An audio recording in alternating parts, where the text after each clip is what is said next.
गुड़गांव इकाई के आयोजकों का धन्यवाद करना चाहता हूं कि कम से कम गुड़गांव में नेशनल मेडिकोज ऑर्गेनाइजेशन का कोई कार्य तो शुरू हुआ और डॉक्टर टी.डी. डोगरा जैसे लोग, डॉक्टर मनीष पांडे जैसे लोग इसमें सहभागी बने। इससे और प्रसन्नता का विषय क्या हो सकता है। मुझे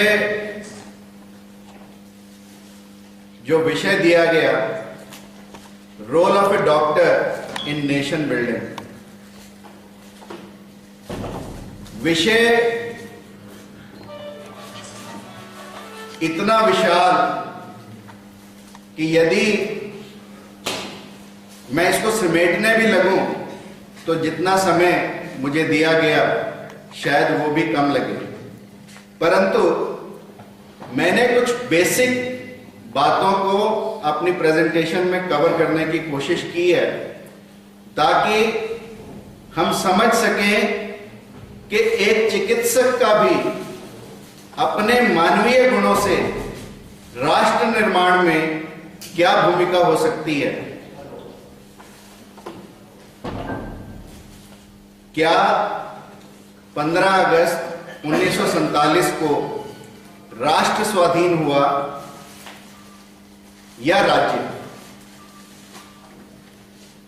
जब 1947 का बंटवारा हुआ तो अमृता प्रीतम ने लिखा, आज आखा वारिस शाह एक बहुत बड़े लेखक हुए, आज आखा वारिस शाह नु किते कबरा विचों बोल, आज किताबे इश्क दा कोई दूजा वर्का खोल, एक रोई सी धी पंजाब दी एक मरी थी, तू लिख लिख मारी वे अज लखा तियां रोंदियां, उठ दर्द मंदा दे दर्दिया, उठ तक अपना पंजाब अज वेले लाछां विछियां ते लहू दा भरिया चनाब।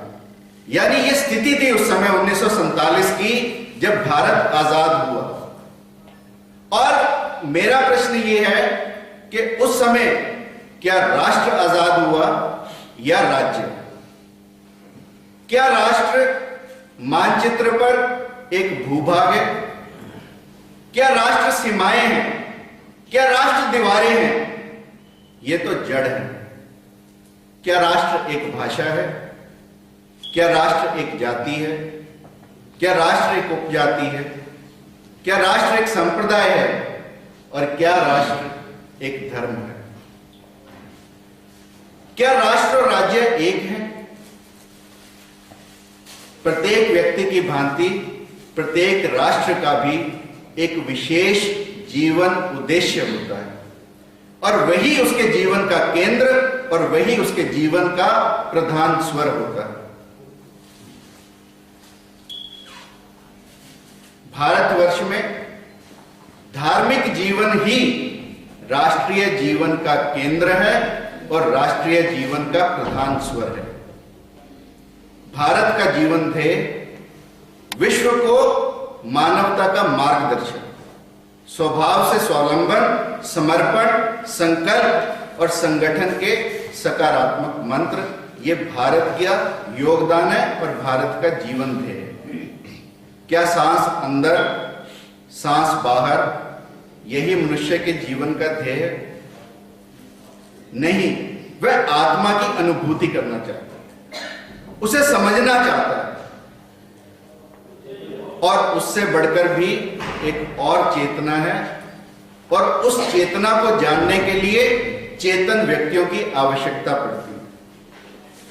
और यही है एक चिकित्सक का योगदान, यानी चेतन शरीर, चेतन बुद्धि, चेतन मन और चेतन आत्मा। इसी चेतन शरीर, बुद्धि, मन और आत्मा को बनाना एक चिकित्सक का कार्य है। और हम ऐसे मानव बनाएं जो स्वामी विवेकानंद ने कहा कि प्रत्येक व्यक्ति के अंदर मानव से महामानव बनने की क्षमता है। स्वामी विवेकानंद ने कहा कि हम अमृत के पुत्र हैं और ये मानव से महामानव बनने की कला में चिकित्सक अपनी एक महत्वपूर्ण भूमिका निभा सकता है, एक महत्वपूर्ण योगदान दे सकता है। हर व्यक्ति सुख चाहता है। धनहीन कहे धनवान सुखी, धनवान कहे सुख राजा को भारी, राजा कहे चक्रवर्ती सुखी, चक्रवर्ती कहे सुख इंद्र को भारी, इंद्र कहे विष्णु जी सुखी, विष्णु कहे सुख ब्रह्मा को भारी, तुलसीदास विचार करी कहे हरि भक्ति बिन सब दुखिया। यानी जो मैंने बात शुरू की कि भारत की मुख्य धारा, भारत का प्रधान स्वर वो भारत का धर्म है, और इसी धर्म को आगे बढ़ाना प्रत्येक व्यक्ति का कर्तव्य है। इंद्रिय सुख पशु भी लेता है, लक्ष्यहीन मनुष्य पशु है। लक्ष्य भी रोटी का हो सकता है या रोटी से बढ़कर भी हो सकता है। जिन लोगों के लिए रोटी ही लक्ष्य है, यदि उन्हें भी आप ये कहें कि मैं तुझे रोटी तो भरपूर दूंगा, भरपेट दूंगा, परंतु शाम को तुझे मेरी मर्जी से 4 जूते खाने पड़ेंगे, तो वो व्यक्ति आपकी रोटी खाएगा। यानी रोटी से बढ़कर भी कोई मनुष्य का लक्ष्य है, वो अपने मन का सुख चाहता है, और मन से बढ़कर भी बुद्धि, और बुद्धि से बढ़कर भी आत्मा का सुख, और आत्मा का सुख जैसे मां को बच्चे को गोद में लेकर मिलता है, या एक डॉक्टर को, एक चिकित्सक को अपने मरीज को ठीक करके मिलता है। इच्छा सबकी है कि राष्ट्र वैभवशाली बने, राष्ट्र सुखी संपन्न हो, राष्ट्र में उत्पादन बढ़े, न्याय सुलभ हो, बेकारी, भुखमरी, बेरोजगारी, अशांति का अंत हो, सांप्रदायिक, क्षेत्रीय, भाषाई संकुचितताओं से ऊपर उठकर लोग सोचें, आपसी झगड़े समाप्त हों, भारत अपने राष्ट्र स्वरूप में सामाजिक, राजनीतिक, शैक्षणिक, आर्थिक और वैज्ञानिक सभी क्षेत्रों में लोक कल्याणकारी सिद्ध हो। जिसमें ऐसी इच्छा का निर्माण न हो, जिसको न निज गौरव तथा निज देश का अभिमान है, वह नर नहीं पशु निरा और मृतक समान है। यह हमारे राष्ट्रीय कवि मैथिली शरण गुप्त ने कहा। ऐसा कहते हैं, यतो धर्म है तत् विजय, जहां धर्म है वहीं विजय होती है। परंतु यदि ऊपर से देखें तो कई महाभारत में उदाहरण है ऐसे, जैसे भीष्म को मारने के लिए शिखंडी को सामने करना, द्रोणाचार्य को युद्ध समाप्त करने के लिए उनके पुत्र को मारने का झूठा सहारा लेना, कर्ण तब मारा गया जब वह अपने रथ का पहिया निकालना चाहता था, जयद्रथ की मृत्यु का कारण सूर्य का छिपना फिर निकलना बना, और दुर्योधन को कमर के नीचे गदा मारना उसकी मृत्यु का कारण बना। यानी इन सब उदाहरणों में हमें धोखा ही धोखा नजर आता है, परंतु फिर भी हम कहते हैं यत धर्मे तत् विजय। फिर भी हम कहते हैं कि जीत धर्म की हुई। ऐसा क्यों? क्योंकि यदि आप देखेंगे तो कौरवों की तरफ सभी व्यक्ति व्यक्तिवादी थे, सभी लोग मैं से जुड़े थे। भीष्म पितामह मेरी प्रतिज्ञा, कर्ण मेरी मानवता, मेरा दान, और इसी तरीके से सभी व्यक्ति कहीं ना कहीं अपनी मैं से जुड़े थे, और पांडव मैं नहीं हम से जुड़े थे। उनकी सोच किसी व्यक्तिवादी की सोच नहीं थी, उनकी सोच एक राष्ट्रवादी सोच थी। इसीलिए हमने कहा यत धर्म तत् विजय, कि धर्म की जीत, जहां धर्म है वहां पर जीत, और जहां धर्म नहीं वहां पर पराजय। मैं या हम, इस बात का विचार हमें करना पड़ेगा, और इसीलिए हम संगठन बनाते हैं। और नेशनल मेडिकल ऑर्गेनाइजेशन भी एक ऐसा ही संगठन है, मानवीय गुणों से ओतप्रोत चिकित्सकों का एक ऑर्गेनाइजेशन है, जिसमें हम मैं नहीं हम पर विचार करते हैं। और इसीलिए आज हम सब एकत्रित हुए। राष्ट्रीयता का भाव ही शक्ति का मार्ग है। एक और एक मिलकर 2 नहीं 11। यदि राष्ट्र की अस्मिता, इतिहास, संस्कृति या सभ्यता को छोड़े तो बाकी चीजों का भी हमारे जीवन में क्या उपयोग? आज स्थिति क्या है? हम अपने अंतस को भुला चुके हैं। आज हमारी सोच केवल भौतिकतावादी, केवल शरीरवादी सोच हमारी है। मैं आंखों का डॉक्टर हूं, अक्सर लोग मुझके मेरे पास अपने चश्मे लेकर आते हैं। अक्सर लोगों के पास या एक चश्मा होगा या दो चश्मे होंगे। एक दिन एक व्यक्ति 3 चश्मे मेरे पास लेकर आया, तो मैंने कहा कि ये 2 चश्मे तो मेरी समझ में आते हैं। तो मैंने उससे पूछा कि तू ये 3-3 चश्मे रखे हैं, क्यों रखे? उसने कहा डॉक्टर साहब, एक ये वाला दूर देखने के लिए, ये वाला नजदीक देखने के लिए। तो मैंने कहा तीसरा? तो उसने कहा इन दोनों को ढूंढने के लिए। तो मैंने कहा कि जब तूने 3 रखे हैं तो तू एक काम और कर, तू चौथा और रख। उसने कहा डॉक्टर साहब, अभी तो आप 3 से परेशान थे, अब आप चौथे की बात करते हो। तो मैंने कहा कि सुन, तूने बाहर का सारा इंतजाम किया, कभी अपने अंदर झांकने का भी इंतजाम किया? उस अंदर झांकने के लिए तो ये चौथा चश्मा। और इसी बात की चर्चा आज मैं आप सब लोगों से करना चाहता हूं कि हम अपने अंतस को जाने, अपने अंदर झांकें, अपने आप को पहचाने। तो जिस बात की हम चर्चा कर रहे हैं, role of doctors in nation building, उसकी चर्चा करने की आवश्यकता नहीं पड़ेगी, केवल अपने अंतस को जानने की आवश्यकता। और जिस दिन जो व्यक्ति अपने अंतस को जान लेता है, उसकी अंतस की मजबूती के आगे बड़े बड़े राष्ट्र, बड़े बड़े देश झुक जाते हैं। आज स्थिति क्या है? हम अपनी शक्तियों को भूल चुके हैं। हम भूल चुके हैं कि हम महामानव हैं, जैसा कि स्वामी विवेकानंद ने कहा। आप देखें, तोते पकड़ते हैं लोग।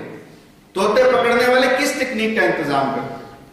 वो हम तोते के मनोविज्ञान पर बात करते हैं। तोते के लिए कोई पिंजरा या कोई जाल नहीं बिछाते हुए, वो लोग तोते के लिए पतले धागे बांध देते और उन धागों पर छोटी छोटी गिट्टियां लगा देते हैं।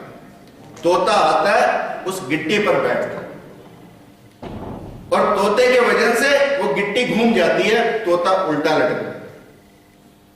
अब जैसे तोता उल्टा लटकता है, नीचे की तरफ देखता है तो उसको धरती दिखाई देती है। वो भूल जाता है कि उसके पंख भी उसके साथ हैं। उसको केवल और केवल यह दिखाई देता है कि यदि उसने इस गिट्टी को छोड़ा तो वो नीचे गिरेगा धड़ाम से और मर जाएगा। उस समय उसे यह याद नहीं आती कि उसके साथ पंख लगे। और यही हम सबका हाल, हम भी अपनी शक्तियों को, अपने पंख को भूल चुके हैं। और इसलिए जब तोता पकड़ने वाला आता है तो आराम से पकड़ के ले जाता है। हम भी इसी चीज का शिकार हैं। हम सब लोग बंधे हुए हैं बाहर की चीजों से और अपने आप को स्वयं बांधे हुए हैं, किसी ने नहीं बांधा। We are surrounded by shell of negativity and we have to break that shell, and unless and until we are able to break that shell of negativity surrounding us, we cannot succeed in life. So it is very important that we know what is our potential, and our potential is of being a superhuman being. आज स्वार्थ का बोलबाला, हर व्यक्ति अपने स्वार्थ को परिपूर्ण करने के लिए लगा। और यदि यहां भी मैं उदाहरण दूं तो हमारा स्वार्थ उस बंदर से कोई भिन्न नहीं। बंदर को पकड़ने के लिए भी मनोविज्ञान का इस्तेमाल किया जाता है, किसी जाल या पिंजरे का इंतजाम नहीं किया जाता। बंदर पकड़ने वाले इस तरह एक फ्लास्क लगाते हैं जिसकी नेक लंबी और नीचे का पेट बड़ा, और उसमें चने डाल देते हैं।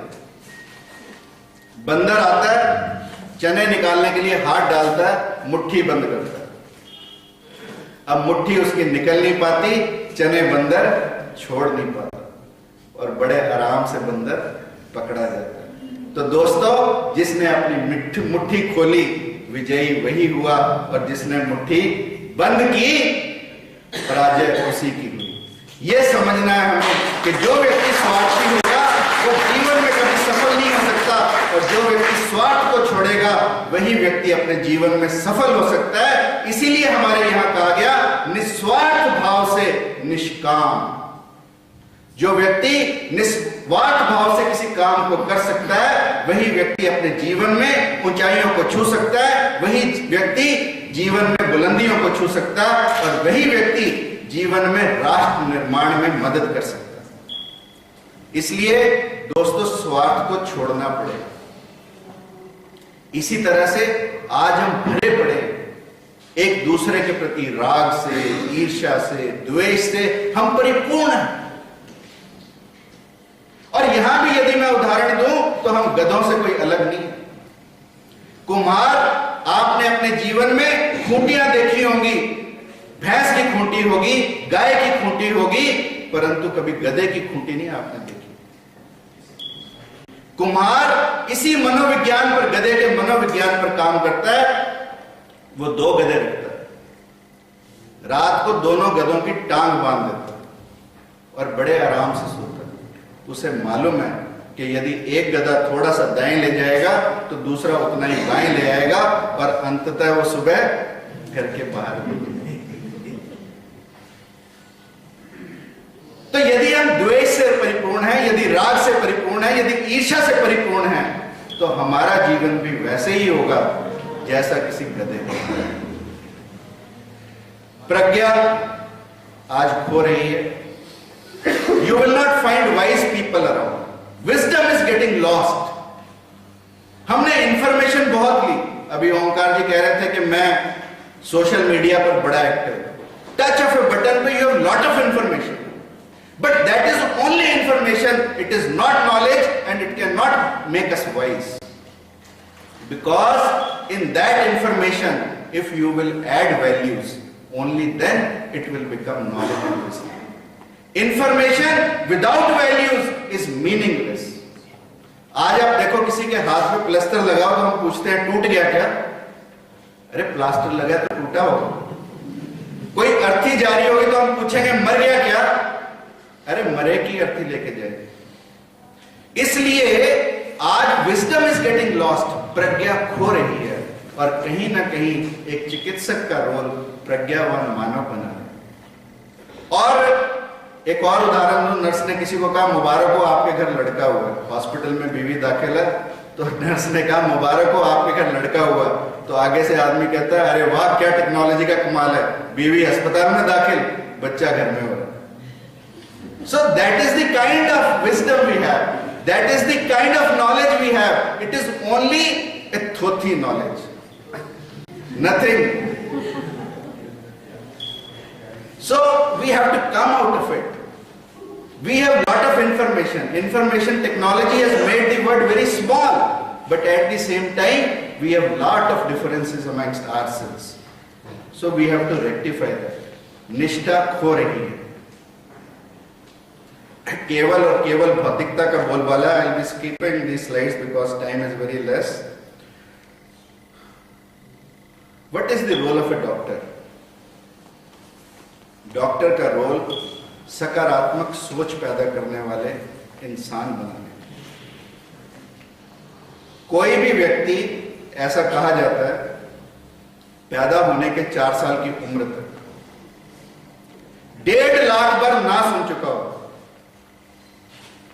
टू बी प्रिसाइज 1,44,000 कुछ ऐसा बताते हैं वो लोग।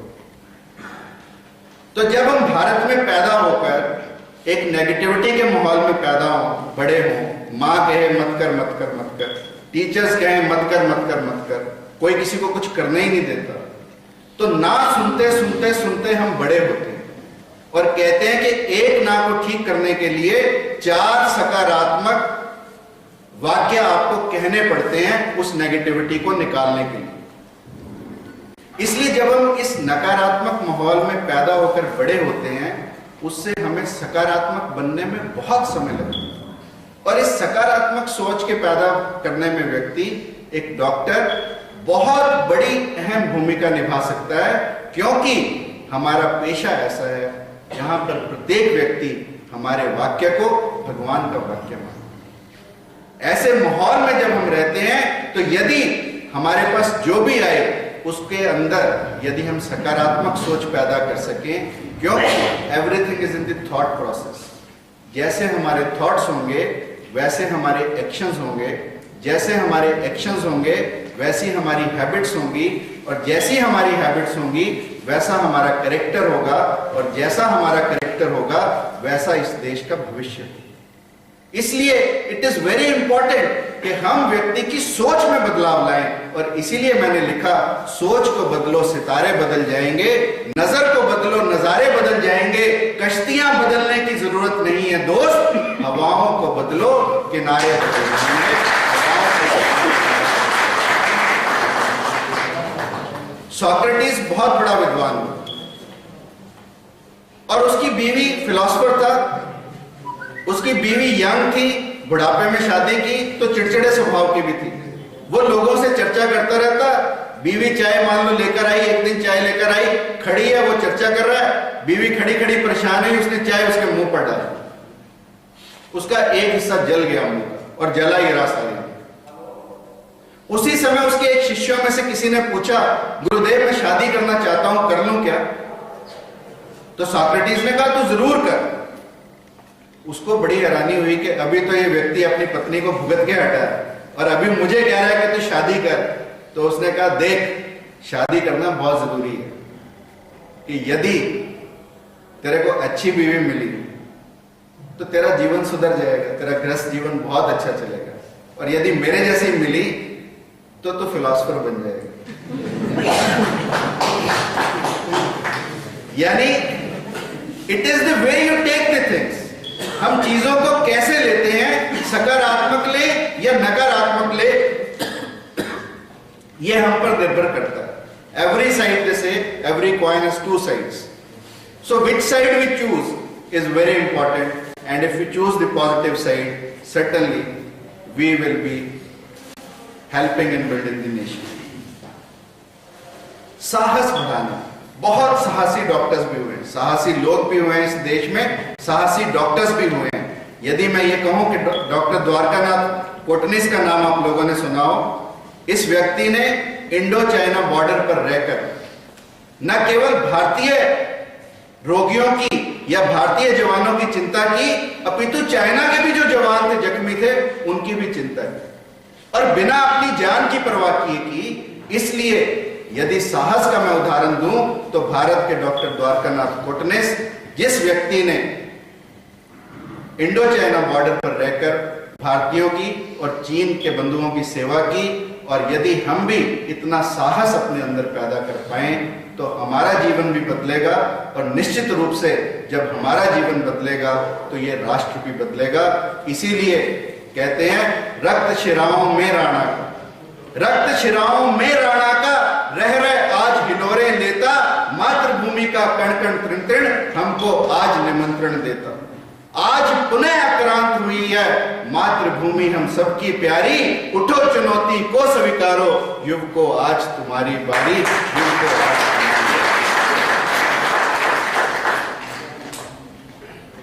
चरित्र निर्माण। डॉक्टर का स्वयं का चरित्र, और फिर डॉक्टर के चरित्र से और लोग सीखें।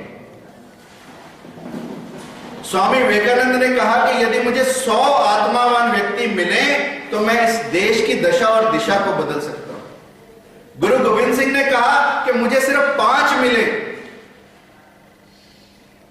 यानी 5 आत्मावान व्यक्ति मिलना या 100 आत्मावान व्यक्ति मिलना भी कितना दुर्लभ है, यह आप जान सकते हैं। इसलिए चरित्र निर्माण में एक डॉक्टर की कैसी भूमिका। सुषेण वैद्य का नाम आपने सुना है, दुश्मन के रहते हुए भी, रावण के यहां रहते थे, परंतु अपनी चरित्र को नहीं छोड़ा। जब लक्ष्मण जख्मी हुए और हनुमान सुषेण को लेने गए तो सुषेण से हर्ष चले और आकर संजीवनी बूटी के बारे में बताया। यह है एक डॉक्टर का चरित्र। चाहे हम दुश्मन के कैंप में हों, फिर भी हम रोगी की चिंता करें और अपने चरित्र से निश्चित रूप से हम देश का चरित्र बदल सकते। स्वामी विवेकानंद और शिवाजी के उदाहरण आप लोगों से छिपे नहीं। इसलिए मैं बार बार युवाओं में जाकर कहता हूं कि मरना सभी को है, कैसे मरे ये इंपॉर्टेंट। इसलिए मुझे पुरानी पंक्तियां याद आती हैं, एक मरना फुल्लियां दा मरना, यानी फूलों का मरना, एक मरना फूलों का मरना, हर था खुशबू पा दिंदा, हर जगह पर खुशबू ही खुशबू फैला दिंदा। एक मरना कल्याण का मरना, शूल कलेजे पा दिंदा। एक मरना कांटों का मरना है, जो हमारे कलेजे में शूल पैदा कर देता है। इक मरना कुन्यादा मरना, कुन्या मीन्स चंद्रमा, इक मरना कुन्यादा मरना हरथा चांदन कर देंदा, इक मरना नुस्यादा, नुस्या मीन्स सूरज का मरना, इक मरना नुस्यादा मरना गुप अंधेरा कर देंदा, इक मरना अर्जुन दा मरना, इक मरना चंदू दा, इक मरना जोरावर दा मरना, इक मरना गंगू दा। मेरे साहिबा दस दे मैनू इंज मरा के उंज मरा, कौन सी मौत चूज करो? जरे जरे विच खून सजंदा, शीश तरा के पैर धरा, ये हमारा चरित्र होना चाहिए। मरना सबको है दोस्तों, परंतु हम कैसी मौत मरे ये इंपॉर्टेंट है। And the day we choose our death, the life and destiny of this country will change. If we have to change the destiny of the country, we have to sacrifice ourselves on the altar of this nation. Only then this country can be different. समाज में उदारता बढ़ाने के लिए Nag Mahashay, doctor Durgacharan नाग को हम नाग महाशय के नाम से जानते हैं। यानी कहते हैं कि रोगी के लिए यदि शैया चाहिए तो अपने घर से बिस्तर उठाकर ले जाते थे रोगी के लिए, भोजन चाहिए तो अपने घर से, दवा चाहिए तो अपने घर से, और कभी इस व्यक्तियों को अभाव की जिंदगी जीनी नहीं पड़ी। क्योंकि जो व्यक्ति औरों के बारे में सोचते हैं जिंदा भी वही रहते हैं और समाज भी उन्हें याद करता है। यदि आज हम डॉक्टर दुर्गाचरण नाग को याद करते हैं तो वो इसीलिए एयम निज परावेती गणुना लगत चेतसाम उदार चरितानाम तु वसुदेव कुटुंबकम। विनम्र बनाने में एक डॉक्टर का पेशा, विनम्रता का पेशा, एक ह्यूमैनिटी का पेशा, और जितने हम विनम्र होंगे उतना मरीज हमसे ज्यादा प्रसन्न होगा। और यदि हम अपने मरीज को प्रसन्न कर पाए तो निश्चित रूप से इस देश के अन्य वस्तुओं को भी हम ठीक कर पाएंगे। डॉक्टर ईश्वर चंद्र विद्यासागर के बारे में कहते हैं कि कोई व्यक्ति ट्रेन से उतरा और कुली कुली चिल्लाया और डॉक्टर ईश्वर चंद्र विद्यासागर ने उसका अटैची उठाया और चल दिए। जब घर पहुंचे तो पता लगा कि वो व्यक्ति को कि यही डॉक्टर ईश्वर चंद्र विद्यासागर है जिनसे तुम मिलने आया था। तो ऐसी विनम्रता यदि हम अपने अंदर पैदा कर पाए और इस विनम्रता को पैदा करते हुए हमारे अंदर अहंकार का भाव ना आए, ये नितांत आवश्यक है। यदि हमारे अंदर इस विनम्रता के करते करते, अच्छे कार्य करते करते अहंकार का भाव आएगा तो हमारा जीवन कभी सफल नहीं हो सकता। रहीम जी ने कहा, देनहार कोई और है, देत रहत दिन रैन, लोग भ्रम मुझ पर करत ताते नीचे नैन। क्योंकि वो हमेशा नीचे आंखें करके दान दिया करते थे और लोग सोचते थे कि ये नीचे आंखें करते हैं, अभिमानी होंगे, परंतु उन्होंने कहा कि देनहार कोई और है, इत रहत दिन रैन, लोग भ्रम मुझ पर करत ताते नीचे नैन। वैद्य धन्वंतरी का उदाहरण हमारे सामने है। लोगों में प्रेरणा देने के लिए एक डॉक्टर की अहम भूमिका हो सकती है। सुप्त शक्तियों को जागृत करने के लिए, सेवा भाव को पैदा करने के लिए महात्मा मुंशीराम स्वामी श्रद्धानंद जी का नाम आपने सुना। गुरुकुल कांगड़ी की एस्टैब्लिशमेंट जिन्होंने किया, यानी एक दिन एक उनके वहां का विद्यार्थी बीमार था, किसी शास्त्री की ड्यूटी वहां पर लगी, उसको उल्टियां पड़ने लगी तो वो शास्त्री जी तो अपना बर्तन लेने चले गए और जब वापस आए तो देखा कि महात्मा मुंशीराम अपने हाथ का बर्तन बनाकर उसकी उल्टी अपने हाथों में ले रहे हैं। ये था उनका कैरेक्टर और इस कैरेक्टर के, इस सेवा भाव के लोग हमें पैदा करने हैं। और जो लोग सेवा भाव से भरपूर होते हैं उनकी गति भी परमात्मा नहीं रोक पाता। जटायु जब राम जी की गोद में था, जटायु जब तक जिंदा रहा तक उन्होंने भगवान राम को ये नहीं बता दिया कि रावण सीता को किस दिशा में लेकर गया। तो भगवान राम उसे सहलाते हुए कहते हैं, जटायु तू चाहे तो तुझे मैं पूर्ण रूप से दोबारा जीवन दे सकता हूं। तो तब जटायु ने कहा कि जिसे आपकी गोद जाने के लिए उपलब्ध हो उसे और इस दुनिया में क्या जरूरत है। तब तुलसीदास जी ने लिखा, तात कर्म निजते गति पाई, परहित बसा जिनके मन माही, तैकू इस जग में कछु दुर्लभ नहीं। उन व्यक्तियों को जिनके मन में परित की भावना भरी हो, इस जग में कुछ भी दुर्लभ नहीं होता।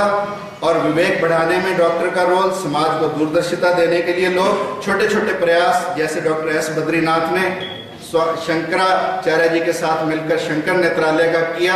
आज शंकर नेत्रालय विश्व प्रसिद्ध ऑर्गेनाइजेशन है।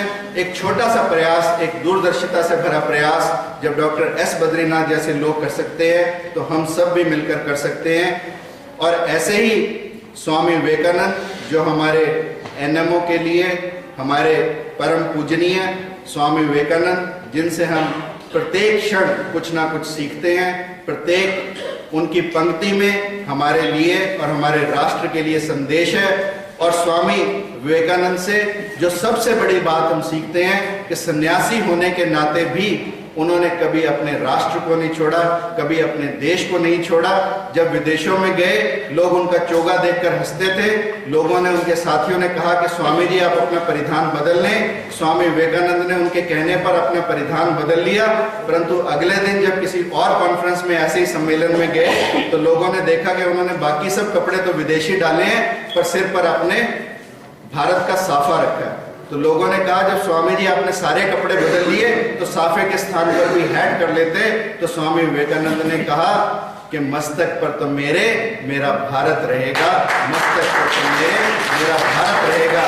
ऐसी सोच हमें अपने अंदर और अपने सब भारतवासियों के अंदर पैदा करनी है। और भारत की तो निर्जीव वस्तुएं भी, भारत के जीव जंतु भी राष्ट्रीयता से ओतप्रोत हों, तो चिकित्सक उस राष्ट्रीयता से दूर कैसे रह सकता है। मुझे याद है, हम तीसरी या चौथी क्लास में पढ़ा करते थे कि एक व्यक्ति जा रहा है, पेड़ पर आग लगी है, वो राहगीर देख रहा है कि पेड़ के साथ पक्षी जल जल के गिर रहे हैं।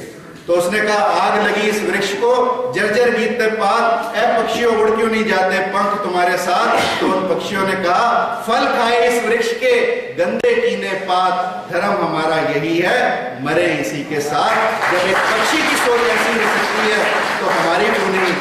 और हम जो भी कार्य करें, आखिरी बातें आप लोगों से, आखिरी 2 मिनट, कि जो कुछ भी हम कार्य करें वो तेरा तुझको अर्पण की भावना से करें। और जिस दिन हम ये सोचेंगे कि हम कर रहे हैं, उस दिन हमारा अंत है। जिस दिन हम ये सोचेंगे कि करने वाला कोई और है, हम तो केवल एक यंत्र मात्र है उसके हाथों में, तेरा तुझको अर्पण की भावना से जब हम सेवा के कार्यों को करेंगे तो भगवान हमारा हमेशा साथ देगा।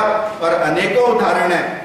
समुराई एक जाति है जापान में, योद्धा भी है, सन्यासी भी है।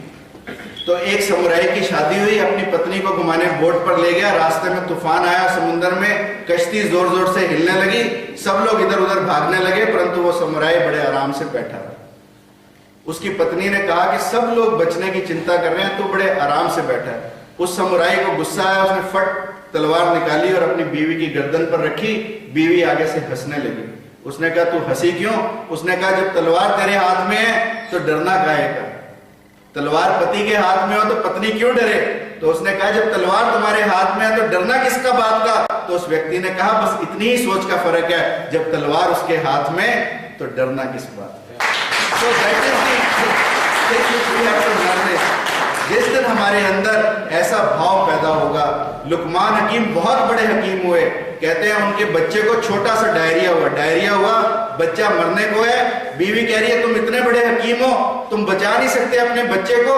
तो लुकमान हकीम ने एक जड़ी निकाली और पास बहती नदी में डाल दी, तो देखा उस नदी का वेग रुक गया। तो लुकमान हकीम ने कहा कि जड़ी तो मेरे पास ऐसी है जो तेरे बच्चे का दस्त या पेचिश तो क्या, नदी का वेग रोक दे, परंतु लिखने वाला परमात्मा है, उसने जितनी उम्र उसकी लिख दी, उस दिन के बाद कोई एक भी दिन फालतू नहीं दे सकता। तो इसलिए हम जो भी कार्य करें वो तेरा तुझको अर्पण की भावना से करें। डूबने का डर मुझे हो तो क्यों हो, मैं तेरा, साहिल तेरा, कश्ती भी तेरी और सागर भी तेरा। शुरुआत दोस्तों किसी को करनी पड़ती है। किसी ने जमीन पर लकीर खींची तो निजी संपत्ति के बारे में लोगों को पता चला, किसी ने हाथ में हल पकड़ा तो खेती के बारे में पता लगा, किसी ने 2 पत्थरों से चिंगारी निकाली तो ऊर्जा की कल्पना हुई, किसी ने 1010 की गिनती की तो कंप्यूटर शास्त्र बना, किसी ने कविता कही तो साहित्य बना, किसी ने गुफाओं की दीवारों पर लकीरें खींची तो कला बनी, किसी ने ईश्वर की कल्पना की तो धर्म बना, और किसी ने दूरबीन तैयार की तो मन का विस्तार हुआ और विश्व के पार हुआ।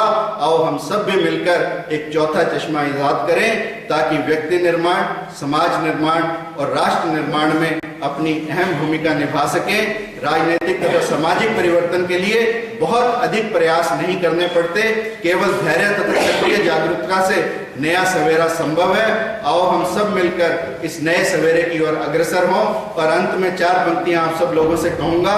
मिथ्या जीवन के कागज पर, मिथ्या जीवन के कागज पर सच्ची कोई कहानी लिख, नीर शीर तो लिख ना पाया, पानी को तो पानी लिख, सारी उम्र गुजारी रिश्तों की तो पाई में, दिल का रिश्ता सच्चा रिश्ता, बाकी सब बेमानी लिख। इश्क मोहब्बत बहुत लिखा है, बहुत लिखा है रांझा हीर, राधा का यदि नाम लिखे तो मीरा भी बेगान, मीरा भी दीवानी लिख। पोथी और किताबों ने तो अक्सर मन पर बोझ दिया, मन बहलाने की खातिर ही बच्चों की शैतानी लिख। कोशिश करके देख मारकंडे, कोशिश करके देख मारकंडे, पहुंच सके तो आंसू पहुंच, बांट सके तो दर्द बांट ले, पीर सदा बेगानी लिख। बांट सके तो दर्द बांट ले, पीर सदा बेगानी लिख। इन्हीं शब्दों के साथ आप सब ने मुझे इतने प्यार से सुना, इतने सम्मान से सुना। आप सबके भीतर बैठे विवेकानंद को प्रणाम करता हूं और अपनी वाणी को विराम करता हूं। बहुत बहुत धन्यवाद।